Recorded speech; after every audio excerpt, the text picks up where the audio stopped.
नमस्कार दोस्तों, स्वागत है आप सबका यूपीएससी समाचार न्यूज एनालिसिस में। हमारे सोर्सेस हैं the Hindu and Indian express. आज है 3 नवंबर 2020 और हम इस सेक्शन में डिस्कस करते हैं ब्रीफली अबाउट न्यूज और एग्जांपल्स जो इम्पोर्टेंट है प्री मेंस और इंटरव्यू के हिसाब से, कैसे सवाल आते हैं प्रीवियस ईयर पेपर्स के हिसाब से और कैसे आपको उनको तैयार करना है। एंड आपको सारी न्यूज खुद ही पढ़नी पड़ेंगी। So, before starting, my name is Dr. Amit. I have done MBBS from Stanley Medical College, Chennai. I have given UPSC interview three times, 2016, 17, and 19, and I qualified Haryana Civil Services examination of 2019. आप follow कर सकते हैं doctor Amit academy को Facebook, Instagram and Telegram पे। I have given the link in the description section. आज की हमारी पहली न्यूज है कि supreme court stage election commission order revoking star campaigner status of the north. तो यहाँ पे इलेक्शन कमीशन ने क्या किया था कि ये जो आपके मध्य प्रदेश के chief minister, former chief minister थे कमलनाथ जी, इनका स्टार कैंपेनर का जो स्टेटस दिया था, तो उसको इन्होंने खत्म कर दिया।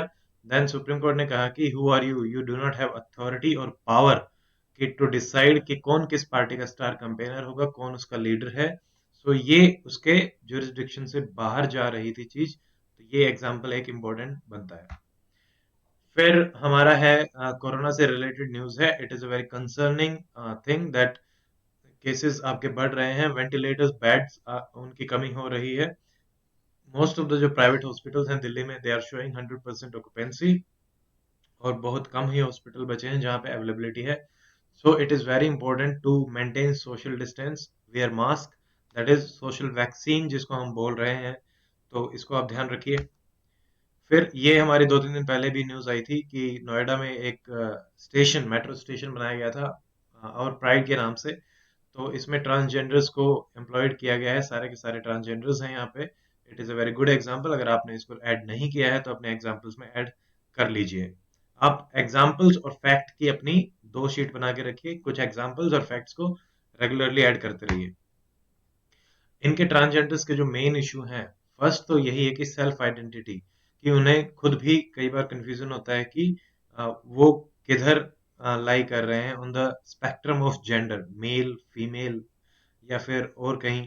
ठीक है, तो ये पहला तो यही इशू है। सेकंड इज कॉन्फिडेंस उनमें नहीं होता, सेल्फ कॉन्फिडेंस की बहुत कमी होती है। Third, they are considered as ghost citizens. Ghost citizens कौन से होते हैं? जो एग्जिस्ट तो करते हैं बट उनको रिकॉग्नाइज नहीं किया जा रहा। इसमें आपके एग्जांपल्स में आते हैं weaker sections, old age populations और आपके ट्रांसजेंडर्स हो गए। ठीक है। फिर फैमिली में उनको प्यार नहीं मिलता, एक्सेप्टेंस नहीं मिलती, ये भी बहुत बड़ी प्रॉब्लम है। देन इनके सोशल, इकोनॉमिकल, पॉलिटिकल और cultural rights and independence, social independence, economic independence, वो नहीं है क्योंकि इनको जॉब्स नहीं मिल रही। सोसाइटी के फेस्टिवल्स में या फिर सोशल स्पेशेस में इनको रिकॉग्निशन नहीं मिल रहा। ठीक है। पॉलिटिकल पार्टीज इनको अपना कैंडिडेट नहीं बना रही। इन जनरल सोसाइटी में भी इनको बहुत ही गलत तरीके से देखा जाता है। गवर्नमेंट भी इनको नेग्लेक्ट करती है। देखिए, ट्रांसजेंडर एक बिल आया था जिसमें इनके रिजर्वेशन की बात करी गई थी and recognition of third gender की भी बात करी गई थी सुप्रीम कोर्ट के द्वारा। वो भी आपका बहुत इंपॉर्टेंट है। यहाँ पे कुछ बेस्ट प्रैक्टिसेस मैं आपको बताना चाहता हूँ। ये है केरला में। देखिए, केरला में कुछ रिजर्वेशन दिया गया है ट्रांसजेंडर को गवर्नमेंट एम्प्लॉयमेंट में। देन उड़ीसा में भी आपके एक एग्जाम्पल थे कि पुलिस में भर्ती हुए थे। वेस्ट बंगाल में एक लोक अदालत जो हमारी होती है, वहां के एक जज बने थे ट्रांसजेंडर। ठीक है। और उसके अलावा नोएडा का जो हमारा रीसेंट एग्जाम्पल है। फिर एक एडिटोरियल है नेशनल एजुकेशन पॉलिसी 2020 पे। ये बहुत ही ज्यादा इंपॉर्टेंट है। मेंस में यहाँ से सवाल आने के चांसेस ऑलमोस्ट 99% है। ठीक है। And it is under estimating the problem of reconciling the three system of education in India. ये थोड़ा सा इसको क्रिटिकल एनालाइज कर रहा है एनईपी को। आप इस एडिटोरियल को जरूर पढ़िए। Then Kerala Public Service Commission to implement 10% quota for the poor in general category, जो आजकल चल रहा है इकोनॉमिकली वीकर सेक्शन को आप रिजर्वेशन दे रहे हैं। ये मेंस के हिसाब से भी इम्पोर्टेंट है कि जो दिया गया है उसके फायदे क्या हैं, नुकसान क्या है, चैलेंजेस क्या हैं, क्या ये जो डिस्कस से रिलेटेड हो सकता है, जो दिया गया वो ठीक दिया गया या नहीं दिया गया। आपका इसमें अपना ओपिनियन होना चाहिए और उसको जस्टिफाई करने के लिए आर्गुमेंट्स होने चाहिए खुद के। और इंटरव्यू में भी ये सवाल पूछा जा सकता है। फिर हमारा है 32% ऑफ द कैंडिडेट्स जो बिहार इलेक्शन में जिन्होंने फाइल किया है दे हैव क्रिमिनल केसेस। तो ये डाटा हमने पहले भी डिस्कस किया था कि 43% ऑफ द एमपीज जो हमारे इस लोकसभा में हैं वो क्रिमिनल केसेस उनके अगेंस्ट दर्ज किए गए हैं और 33% के अगेंस्ट तो हीनियस क्राइम्स रजिस्टर्ड हैं। तो यहाँ से क्रिमिनलाइजेशन ऑफ पॉलिटिक्स, उसके reason, money, muscle power, implications क्या होंगे, सॉल्यूशन क्या है, short term solutions, mid term and long term solutions, and what is the way forward. इस तरीके से आप इसको तैयार कर सकते हैं। Then there is a interview, Barry O'Farrell, that is strategic partnership will aid smooth work in the event of regional crisis. यहाँ पे artificial intelligence, 5G, rare earth metal, ground station tracking facilities to support Gaganyaan are among the areas covered. Australian Higher Commissioner है ये, इनका ये interview है, please read it. यहाँ से बहुत सारी चीजें और बहुत सारे फैक्ट्स आपको ऐड करने को मिलेंगे। फिर स्पेस में स्पेस डेब्रीज जो आपका एक इम्पोर्टेंट इशू बनता है, उससे रिलेटेड ये आर्टिकल है कंप्लीटली। तो इसको आप पढ़िए, ये आई थिंक इंडियन एक्सप्रेस में है ये आर्टिकल। तो स्पेस डेब्रीज जो बार बार जैसे टकराने से बढ़ती है, उसके लिए एक पर्टिकुलर टर्म यूज करी जाती है, blank syndrome. You have to fill the blank. Tell me what should be the answer to this question.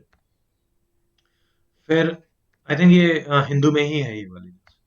फिर मालाबार नेवी एक्सरसाइज ये पहले भी आ चुका है, 4 आपकी कंट्रीज यहाँ पे पार्टिसिपेट कर रही हैं। आपको पता होना चाहिए कौन कौन सी कंट्रीज हैं, ठीक है। एक्सरसाइज के पर्पस क्या है, पार्टिसिपेंट क्या है, कि भाई व्हाट इज मालाबार एक्सरसाइज और इस साल इसमें क्या अलग था, वाई ऑस्ट्रेलिया का पार्टिसिपेशन यहाँ पे इंपॉर्टेंट है। Does India conduct any other naval exercise with other countries, ऐसी और भी हैं जैसे PASSEX, passage exercises from Japan, Australia and the US. तो ये भी हैं आपकी, ठीक है। और भी हम श्रीलंका के साथ भी करते हैं, ओमान के साथ भी करते हैं।